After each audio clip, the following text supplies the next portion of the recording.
Salam qiymətli tamaşaçılar, hər birinizi xoş gördük. Efirdə mən Natiq Ədilov.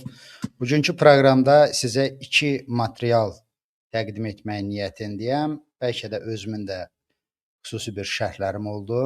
Sizin də hansısa burada səsləndirəcəyim mövzu ilə bağlı suallarınız, fikirləriniz olsa, tərəddüd etmədən şərh bölməsinə yaza bilərsiniz. Bu yayımda və yaxud da başqa vaxt imkan elədikcə onları da oxuyub cavablamağa çalışacağam. Birinci gözəl xəbər ondan ibarətdir ki, Azərbaycan hakimiyyətinin diktatura şıltaqlığı artıq dünyada əks-sədalar verməlidir.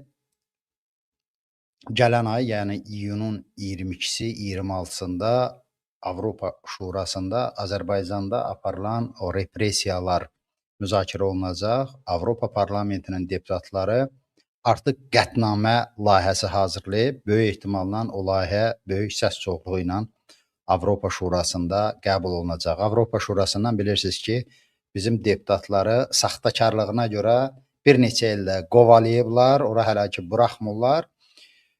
Tənbihlər davam eləyir və mən ümidliyəm ki, Avropa strukturlarının Azərbaycan hakimiyyətinin insan hüquqları, demokratiya üzərinə dünyanın bu qarışıq mühitindən istifadə eləyib vəhşicəsinə başladığı hücum artıq dayandırılacaq. Azərbaycan hakimiyyəti layiqli qiymətini alacaq və mənə ümid verən həm millətimizin demokratiyaya olan inamı, eyni zamanda bax indi sizə təqdim edəcəyim qətnamənin ruhudur. Qətnamə layihəsini sizin nəzərinizə çatdırıram. O bitəndən sonra həbsdə şərlənərək saxlanılan Xalq Cəbhəsinin sədri Əli Kərimlinin gözəl bir qeydi var. Onu da sizin diqqətinizə çatdıracağam və sizdən xahişim ondan ibarətdir ki, buradakı yayımı faydalı bilirsinizsə kanala abunə olun, paylaşın, şərh yazın, bəyəndim düyməsini sıxın. Bu pulsuzdur və sizin həyatınızı heç bir halda riskə atmır. Bu formada mənim kanalıma öz dəstəyinizi ifadə edə bilərsiniz.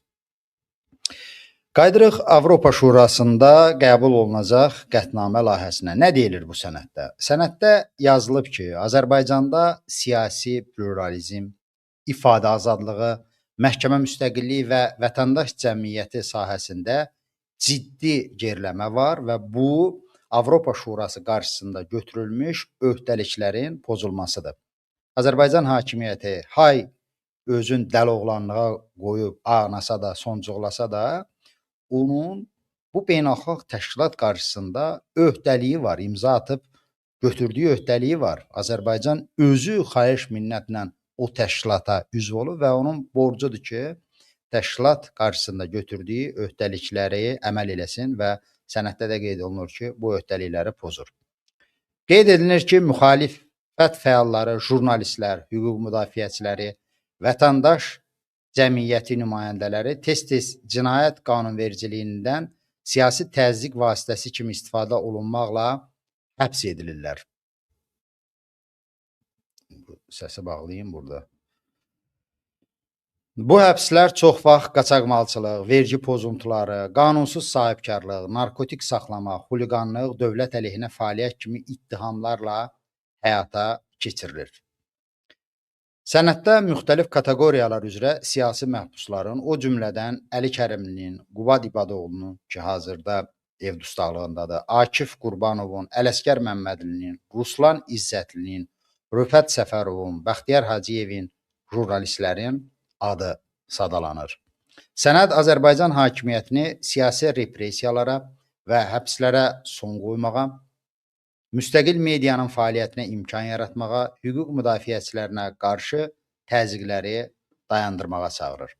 Azərbaycanda media mühitinin vəziyyəti xüsusilə tənqid edilir. Əsas problemlər kimi medianın institusional sıxışdırılması, müstəqil xəbər saytlarının bloklanması, media qanunvericiliyinin sərtləşdirilməsi, qeydiyyat və lisenziyalaşdırma məhdudiyyətləri, jurnalistlərin təqib və həbs olunması göstərilir. Sənəddə qeyd edilir ki, Azərbaycanda QHT sektoruna tətbiq edilən hüquqi və inzibati məhdudiyyətlər, o cümlədən hüquq müdafiəçilərinə qarşı cinayət təqibləri, vətəndaş cəmiyyətinin fəaliyyət imkanlarını əhəmiyyətli dərəcədə məhdudlaşdırıb.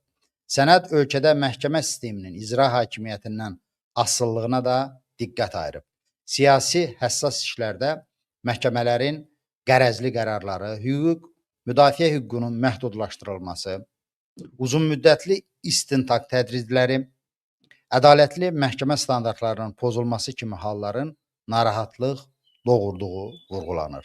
Qətnamə layihəsində seçki mühiti ilə bağlı ciddi tənqidlər var. Bildirilir ki, real siyasi rəqabət məhduddur.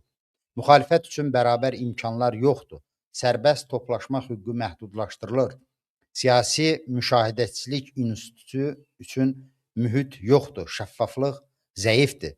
Bu səbəbdən seçkilərin demokratik standartlara uyğun keçirilməsi ilə bağlı şübhələr var. Bu çox maraqlı, mühüm bir bənddir. Çünki mən də yayımlarda bəzən eşidirəm ki, şəxsən bizim ünvanımıza, Xalq Cəbhəsinin, Milli Şuranın ünvanına belə tənqidlər verilir ki, siz seçkidən yayınırsınız, seçkiləri boykot eləyirsiniz, seçki istəmirsinizsə, seçkiyə qoşulmursa, necə hakimiyyət dəyişəcəksiniz, gələcəksiniz.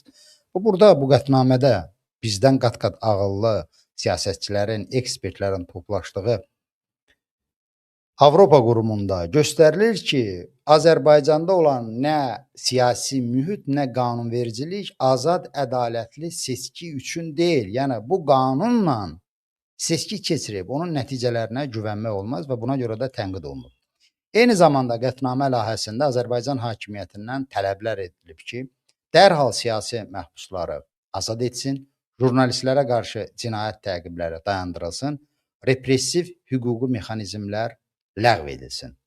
Bundan başqa, media qanunvericiliyinin Avropa standartlarına uyğunlaşdırılması, məhkəmə islahatları, QHT-lərlə bağlı məhdudiyyətlərin aradan qaldırılması, real demokratik institutların gücləndirilməsi, AŞPA monitorinq mexanizmi ilə tam əməkdaşlıq da tələb olunur. Bu, dediyim kimi, hörmətli tamaşaçılar, qətnamə layihəsidir. Ayın 22-si 24-də, gələn ayın iyunda. Bu, Avropa Şurasında müzakirə olunacaq və böyük ehtimalla qəbul olunacaq. Ondan sonra görək, hökumət trolları hansı nəğməni oxumağa başlayacaqlar. İndi isə, əziz tamaşaçılar, həbsdə saxlanılan Əli Kərimlinin, Xalq Cəbhəsinin liderinin ailəsi vasitəsilə ictimaiyyətə göndərdiyi bir açıqlamanı, şərhi diqqətinizə çatdırıram və xahişim ondan ibarətdir ki, bu yayımı paylaşın. Paşinyanı görürsünüz. Onun səhifəsindən götürmüşəm. Seçki kampaniyası aparır. Paşinyanın seçki kampaniyası öz ölkəsindəki qədər, mən deyərdim ki, Azərbaycanda da maraq doğurub. Çünki görürsünüz ki, insanlar, Azərbaycanlılar da sanki onun bizim ölkəmizdəymiş kimi bu kampaniyaya bəziləri təəssüf edir ki, niyə görə Azərbaycanda da belə bir mühit yoxdur. Bu məsələ Əli Kərimlinin də diqqətini cəlb eləyib. O, göndərdiyi açıqlamada Ermənistanda aparılan seçki kampaniyası ilə bağlı öz fikirlərini bildirib. İndi onu da sizin diqqətinizə çatdırıram. Hökumət televiziyaları Ermənistandakı sərt rəqabətli seçki kampaniyasını xəssislik etmədən işıqlandırır. Əli Kərimli orada bilirsiniz, ancaq hökumət televiziyasına baxmaq məcburiyyətində qalıb və oradan görür. Hamımız görürük ki, Paşinyan əlində mikrofon, Ermənistanı şəhər-şəhər, kənd-kənd gəzir, gördüyü işlərin hesabatını, görə bilmədiyi işlərin izahatını verir, seçki vədlərini xalqa çatdırır və açıqca deyir. Yalnız xalq istəyəcəyi təqdirdə hakimiyyətdə qalacaq. Mən kiməm ki, xalq istəməsə hakimiyyətdə qalım. Açıq şəkildə beləcə də deyir. Xalqımız onu da görür ki, əksəriyyəti keçmiş korrupsionerlər, terrorçular, Rusiyanın 5-ci kolon üzvləri olsa da, Ermənistan müxalifəti də ölkədəki azadlıqdan maksimum istifadə edir, seçki kampaniyasını aparır və hətta belə görünür ki, müəyyən qədər Paşinyanı sıxışdıra bilir. İndi Əli Kərim deyir, mənə maraqlıdır. Bütün bunları müşahidə edən İlham Əliyev nə düşünür? O, hansısa komplekslər keçirirmi? Deyir Əli Kərimli. Məgər qalib ölkənin dövlətin başçısı olaraq ilk növbədə onun İlham Əliyevin borcu deyildimi ki, öz ölkəsində azad, rəqabətli seçkilər təşkil etsin? Necə olur ki, məğlub ölkənin hökumət başçısı artıq ikinci dəfədir ki, taleyini xalqına etibar edir? Azad, rəqabətli seçki keçirir. Arxasında Rusiyanın dayandığı, milyardları olan müxalifətlə yarışmaqdan çəkinmir, amma İlham Əliyev seçki institutunu məhv edir. Öz siyasi rəqiblərini isə onunla debat aparmaq, seçki yarışına çıxmaq əvəzinə şərlədib həbs etdirir. İlham Əliyev bilirmi ki, bütöv bir xalqın seçki hüququnu əldən almaq ilk növbədə həmin xalqa qarşı hörmətsizlikdir. Xalqımızın bütün bunları müşahidə edərkən nə düşündüyü də mənə çox maraqlıdır. Xalqımız bilirmi ki, ciddi təbii resurslardan məhrum olan Ermənistan məhz demokratik idarəetmə, idarəçilik, korrupsiya ilə mübarizə, Avropaya inteqrasiya, qərb sərmayəsini və texnologiyasını cəlb etmə sayəsində artıq sosial-iqtisadi göstəricilərinə görə Azərbaycanı geridə qoyub, daha böyük inkişaf yoluna çıxıb.